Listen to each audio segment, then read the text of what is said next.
दोस्तों असा टैके टूके कहन गिंदे पे उस्ताद के तो वास्ते उस्ताद 17 उठा लाए ते 20 इत्थे बनदी पई है ए नवी मशीन दे आज साजी देख थोड़ा गड्डी खड़े असा 5 टैके तेरे गोभी वाला डाडा गिरसी अच्छा अच्छा ओ हां ओ वाह वाह वाह ओ बोल गया सही ये देखो सही आलू दा स्प्रे थींदी पई है जेड़ी नवी मशीन गिद्दी आसे ठीक है ये नवी जड़ी कल मशीन गिद्दी आई अज आलूआं दी स्प्रे थींदी पई है ये दिखे वे ये स्प्रे है एक रेंदे पे मामा काम दे भाई भाई ये स्प्रे करेंदे पे ये भी विच ठीक है दिखे वे लेबर सारी लगी पई है ये देख हां भाई बन गए पाउडर बनेगा पे जवान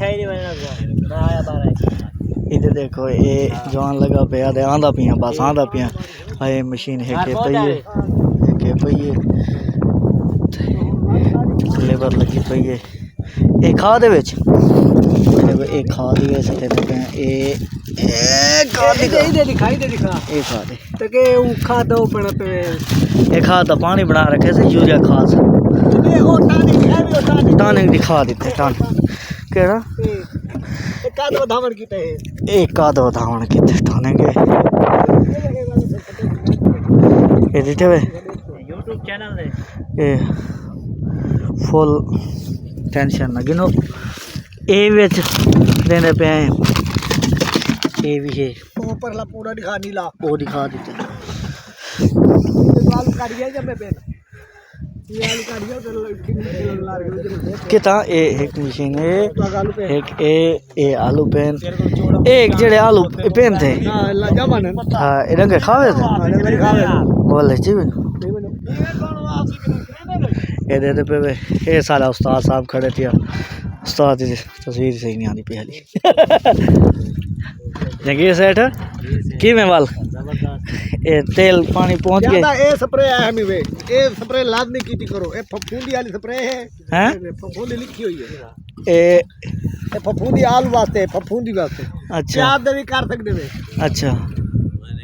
बिया ए हुन ए प्याज दे भी कर सकदे वे इदु ते कर सकदे ए हर शाद कर सकदे वे ए किरशा वास्ते फायदा कपा दे कर सकदे वे अंगूर दे सब्जियां दे सारे बागात सारे ते कर सकदे वे पूरा पूरा लीटर कर सकदे वे अच्छा ये तो पता हो खेत हर खेत कर सकते लेबर सारी दिखी हुए हूँ लगी पई है टेंशन क्या नहीं लेबर को